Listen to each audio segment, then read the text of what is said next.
Walking in there.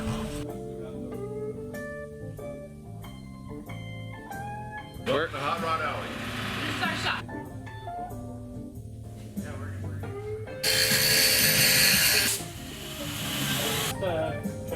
Got some, Fun rust to fix. It's what I know. It's like your main. Well, the arches main come strength, out. right? yeah, we got those new ones. Yeah, I see that. We're gonna get into that. That's probably gonna have to be cut out my place too. It's an out. I gave him a quote. I don't know if you looked at it on the during the roof. It's the flag. Okay. And for 500, which that's because I want to do it. But the blue will be this color.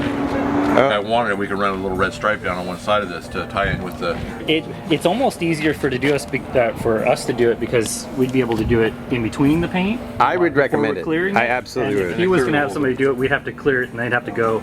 It's like doing it twice. Right. Yeah. When we could do it like in the middle. The main thing is just getting this thing out in time. They have the show that they're trying to get to, him and his wife. Yeah. And we're doing our best to get it to that.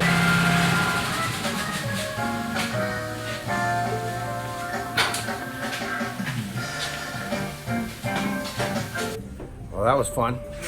Next time I come back, we'll have the car all painted up and looking at the paint colors.